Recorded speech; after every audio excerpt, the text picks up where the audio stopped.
I like this kind of environment because the man of God is saying, just feel home. I'm already home.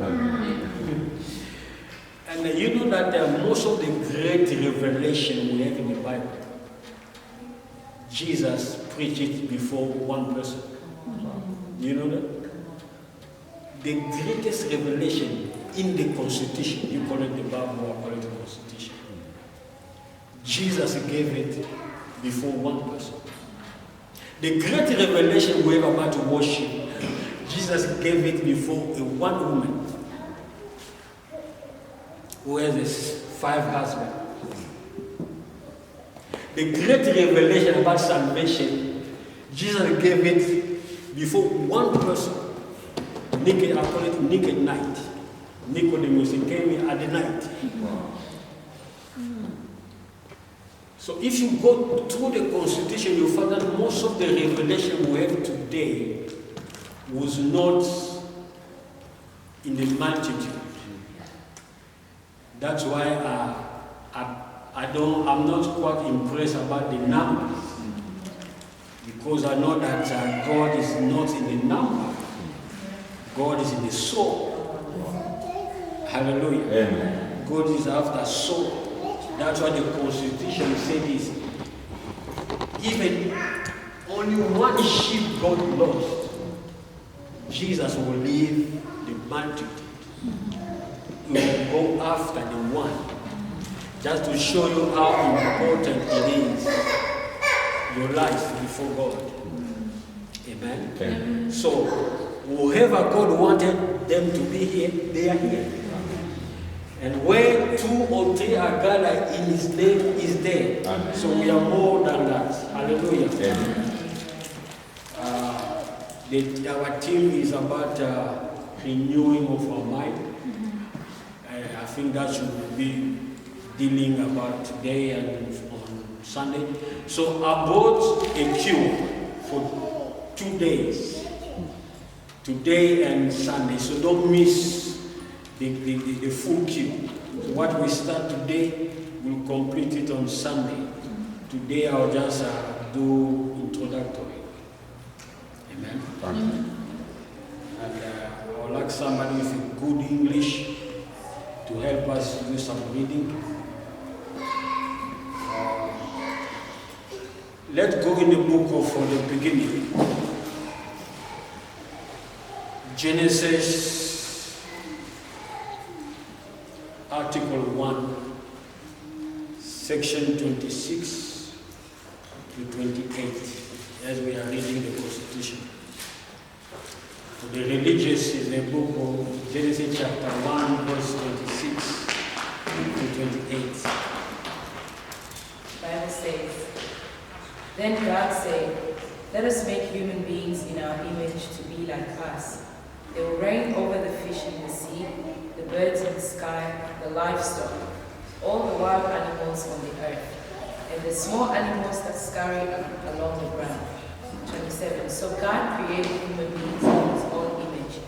In the image of God He created them.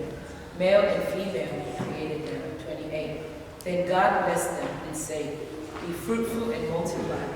Fill the earth and govern it. Reign over the fish in the sea and the birds in the sky, and all the animals that scurry around on the ground." Amen. Romans, that is our main text. Romans, Article 12, Section 2. Romans chapter 12, verse 2. Romans chapter 12, verse 2. The Bible says, "Do not copy the behavior and customs of this world, but let God transform you into a new person by changing the way you think. Then you will learn to know God's will for you, which is good, pleasing, and perfect." Amen. Amen. Can I pray? Can you pray, please? Wonderful prayer. Father, we thank you for the privilege to come and to feed your flock. Holy Spirit, give us the anointing that make the teaching easy and understanding. Lord, it's not that important that my name be glorified in this place, but it's very capital, important in the name of Jesus alone be glorified. Move, Holy Ghost, as only you can. Touch somebody tonight and speak to somebody. Save somebody. Rescue somebody. I stay back, Holy Ghost, you move forward. We thank you for your blood covering this place. In Jesus' name we pray. We pray. Amen. Amen. Hallelujah. Amen. Are you happy to be here tonight? Yes. Hallelujah. Renewing of the mind. First of all, I want us just to set the foundation about God. When we are talking about God, we are not talking about human being. God is God and is God by himself. Hallelujah. Amen. I understood with my few years of experience in the ministry, many times when we are talking about God, you will be shocked and you'll be amazed that we are not talking about the same God. I was in South Africa one day. I was waiting for the lift, and when the lift arrived, I entered to the lift, and inside the lift was the guy, the Rastaman. You know the Rastaman, and he was wearing that how you call it, bonnet, and you know that they believe in the Lion of Judah. Yeah. So it was written here, the Lion of Judah. And when I entered the lift, I was very excited, and I greeted him. So as we were going up in the lift, I found out the Lion of Judah he was talking about. With the Lion of Judah I was talking about, they were not the same, the Lion of Judah. Wow. So that's why when I'm talking about God today, I'm not talking about the Sunday school God. I'm talking about the El Shaddai God. He's a too much God. I'm talking about El Elyon, who is far above God. I'm talking about Yahweh Shammah, the eternal presence. He doesn't need to go, he doesn't need to come, he's there. When people try to come to rescue you, God is already there. That's the God we are talking about. So he's a mighty God. Regardless where you are, regardless what you are facing tonight, I come to tell you tonight, is God. Seated upon the throne and nothing moves him. I'm trying my best not to be too much excited. Otherwise I'll be preaching, but I need to teach. You know, God never woke up in the wrong side of the bed. You know that? He's God. No? We are talking about the renewing of mind. The difficulty we have in the body of Christ today is just because we as the God children, we don't know our identity. We don't know who we are. We don't know who we become in God. We don't know. And the Constitution said this, my people are destroyed because of the demons. No. No? But in my Bible, it said, no, are you sure?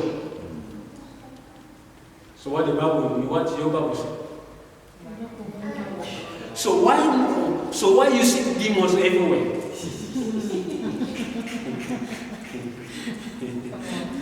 Why you see demons everywhere? You know that the demons, they are not your problem. In fact, you are the problem to the demons. Hallelujah. Amen. You are the problem to the demons.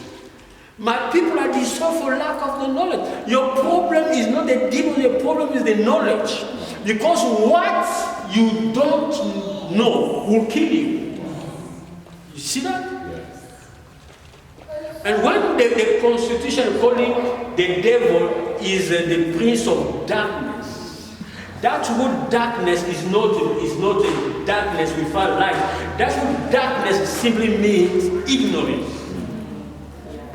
Devil loves ignorance. When you are ignorant, devil will mess up with you. That's why the devil is doing everything for you not to pray, not to read the Bible. And then what shocked me about that verse, Hosea chapter 4, verse 6. Most of the time we stop there. My people are destroyed for lack of knowledge. But you have to go part B. Part B said this.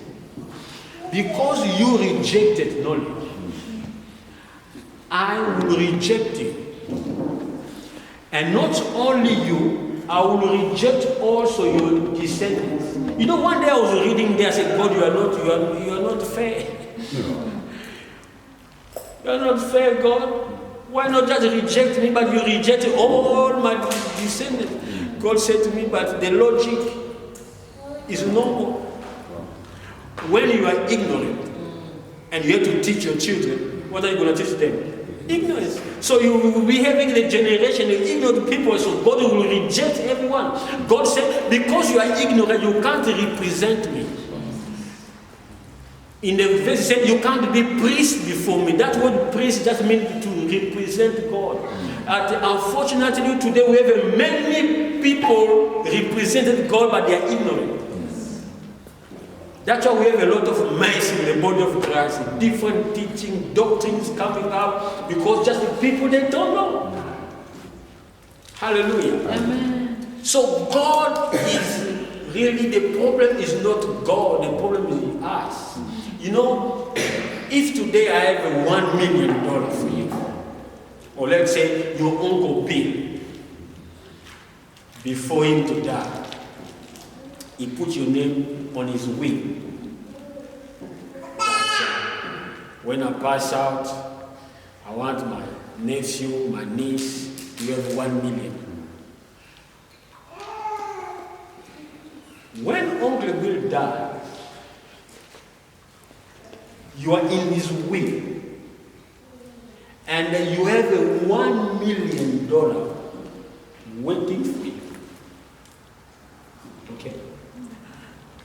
And at the same time, you are going around asking people to borrow you some money because you need money. You are suffering. At the same time, 1 million is waiting. You see? So, what is stopping you not to get 1 million? Say, ignorance. Acclamez pour la scène.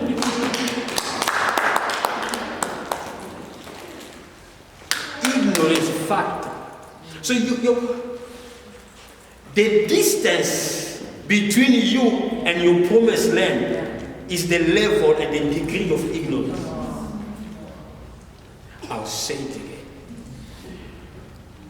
What is stopping you to reach your destiny, or the distance for you to reach where God expecting you to go to reach, is just ignorance. If you can bring the ignorance factor to close it, your life will turn around. Until, this I think everyone will relate to this. You know, most of us, we send money overseas, especially in Africa. Okay? When you go to Western Union, you send money to your brother overseas. You know that in Australia we are advanced. We wake up early. So when you send the money in the morning, you have to wait until they wake up in that side of Africa, isn't it? Yeah. But when your brother, your sister wakes up in Africa, he doesn't know that she owns $500. Are you feeling me now? She doesn't know. The transfer was already done. You speak in Italian? Yeah. I feel it's coming. The transfer was already done. Until you give her or you give him, they call it a dish. And what I'm trying to say tonight is not about sending money in Africa. What I'm trying to say, the transfer was already done. Jesus already made the transfer. Already. The transfer was already made. But the problem is the level of ignorance which is stopping you and I to enter to what God already provided. See that?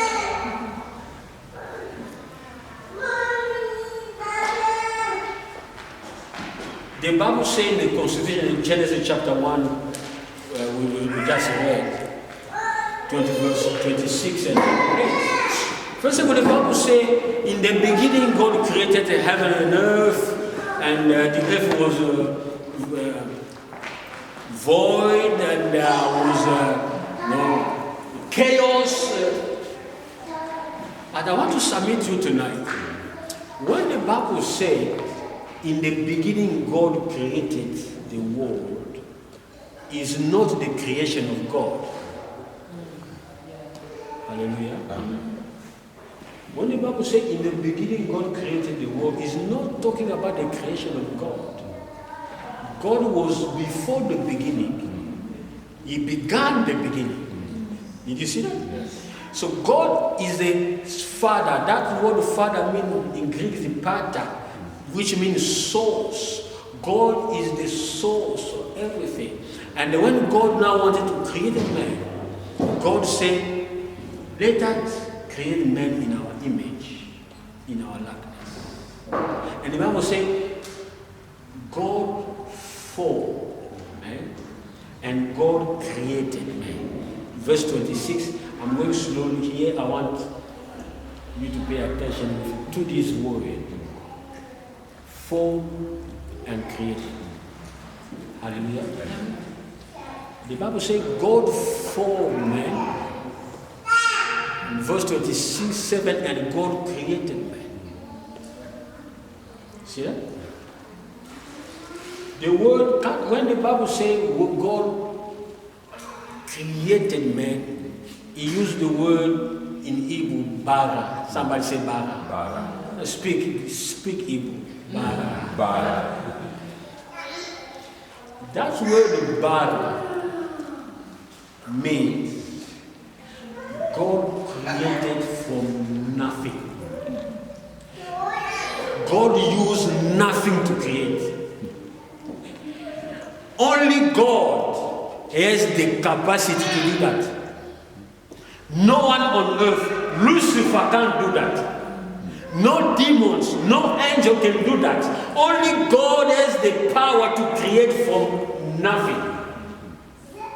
But, and the Bible says God created man, and the Bible says God formed man. That word form in Hebrew, God he used the word yatzah. Somebody say yatzah. Yatzah. Y-A-T-S-A. Yatzah. Which means God uses something to form. Are you with me so far? So, for God to create you, God used these two words. One part of you was created. The other part of you was formed. You see that? Amen. One part of you, God used nothing to create. The other part, God uses something to form. Which means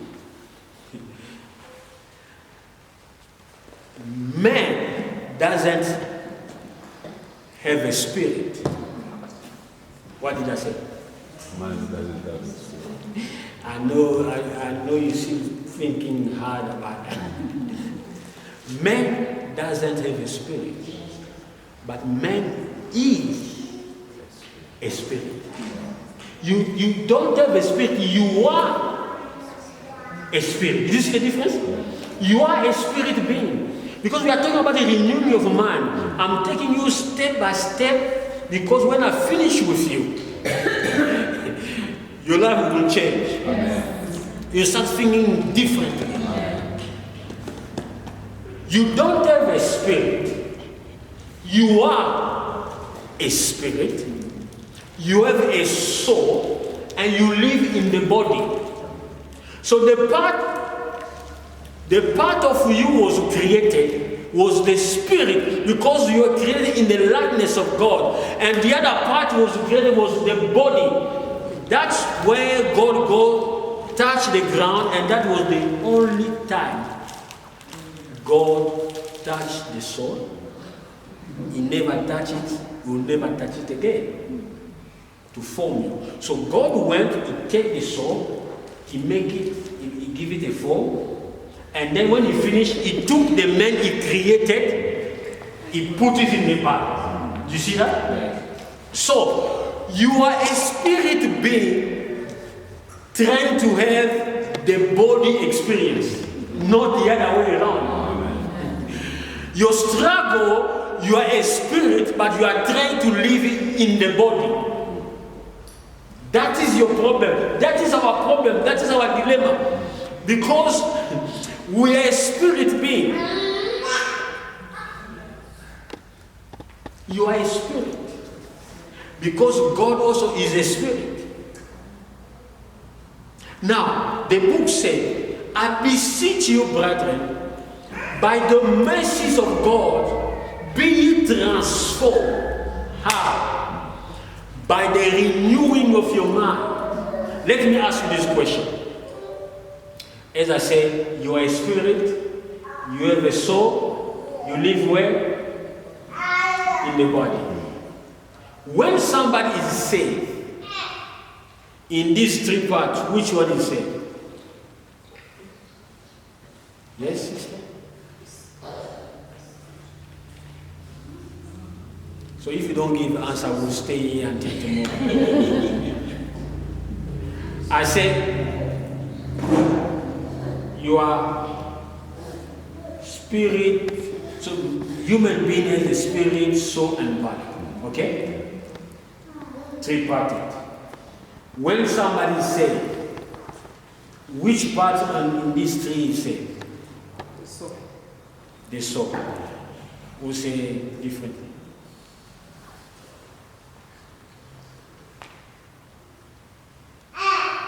Okay? I want to submit to you. When we are saved, it's not the soul. Your body is not saved, my sister. I'm sorry. Huh? The spirit. The spirit of God. No. When you are not saved, your spirit is dead. So when somebody is saved, when they were call it born again, is in the level of your spirit. Your spirit straight away is reborn. Your body is still the same, nothing changed. You still have the same hair, same teeth, same nose.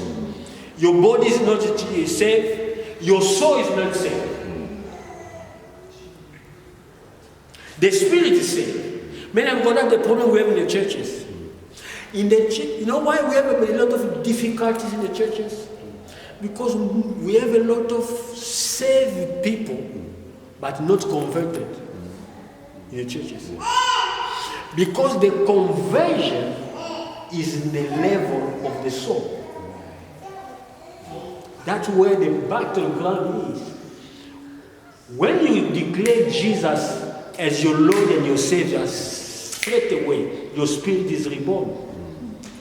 But your soul is not born again. Your body is not born again. That's why now Paul said, I beseech you, say, I beg you now, be ye transformed. I like the version you read. Can you read it again, please, that version? 12, 1 to 3, 1, 2. Verse 1 and 2? Yeah. Okay. 12, 1 to 2.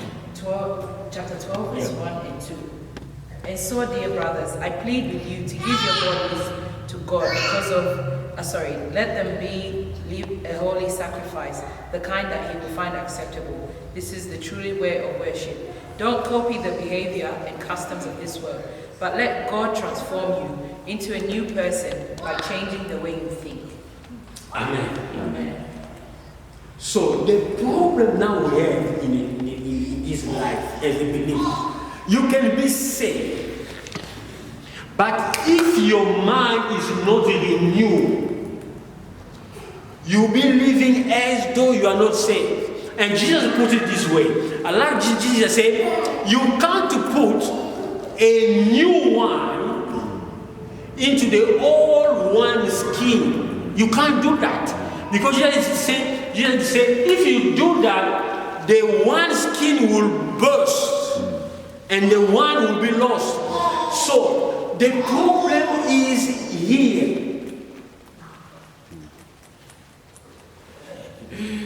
Your problem is here. Your thinking has to match up with your new experience of born again. You have to renew the way you think.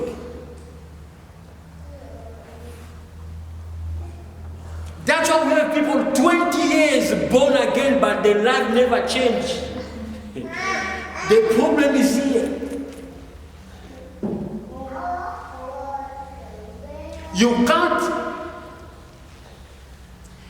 can't go further in life above your thinking if you are taking note of that very thing to take. Even God can't help you. It will be contradiction in the word. Even God wants to help you, but God can't help you because your thinking is like a lead. Do you know the lead? Yeah. We show. If your thinking is here, your life will be down here. Your life can't be here. No. Impossible. And SILOAM. Your thinking needs to change. You have to renew the way you think. How? What the Constitution said.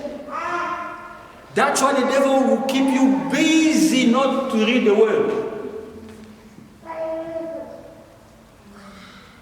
Because we establish that the devil loves ignorance. So, what you don't know will kill you, as I said. So, tonight I come just to let you know your problem in life is here. If you think it's impossible, it's going to be impossible.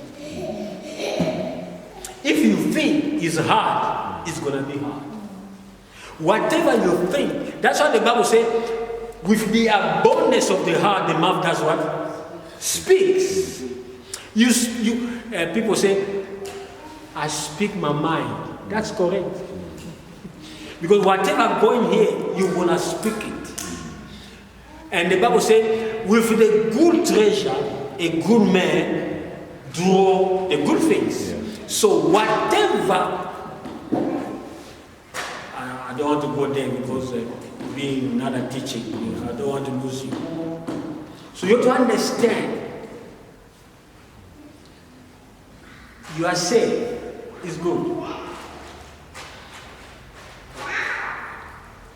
But for you to get where God expects you to go, you need to renew your mind. Paul said, I beseech you. That word beseech means I beg you. But the mercies of God be transformed. You have to change the way you feel. You know, in my life, there's a lot of, when you become a Christian, you have to be some exchange.